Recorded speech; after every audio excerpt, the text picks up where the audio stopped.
The Bruce site was actually an interesting case study, I think, in many ways, because the site had gone through tough times when we took over, and so one of the things that was important early on was to try and re-engage the workforce, trying to find something that would give them a positive view of the future. And obviously, one of the things that actually you could use as a coalescing vision was, we're going to be the best at safety.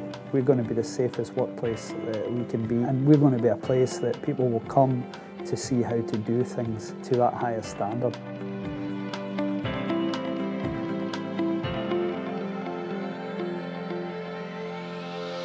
My first introduction to Duncan is when we first came to the site. I had safety and environment at the time, and we were having an LTI rate, the lost time injury rate, around 14 a year or so.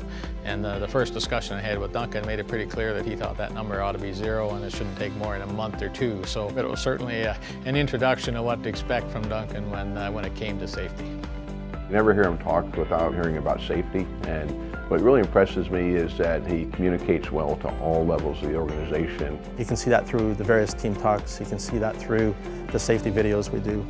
The employees really do matter to him, so from an HR perspective, he's a dream.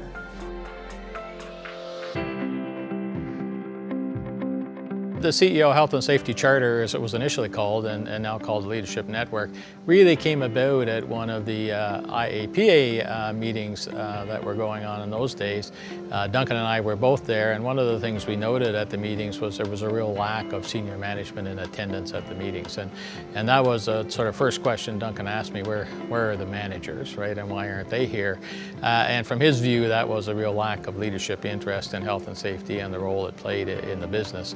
And so the CEO Health and Safety Charter was really about starting to have those kind of discussions at senior levels in companies to encourage health and safety as a value really in the company that needed to be examined. There's good practice, there's good ideas, exists in all sectors of business. You know, I've been to airline industry, I've been to chocolate factories, I've been to pulp and paper mills, and I've seen safety excellence, and I've seen good ideas. And so benchmarking and creating an environment to share those good ideas, everybody wins. There's always someone with a good idea. Even in a plant that can be in trouble, they will have pockets of excellence, and you know, if we all share those, everyone gets better together. He's what I would call an inspirer, right? He inspires people to do better. He believes in innovation, and he believes in finding better and newer ways to do that thing. He doesn't limit you from trying new things and trying to improve the world in general. And I think that was particularly true in safety, and I think our record sort of shows that when people are involved and they're trying, you get better. I think Duncan's greatest legacy is the feeling on the Bruce site that we control our own future.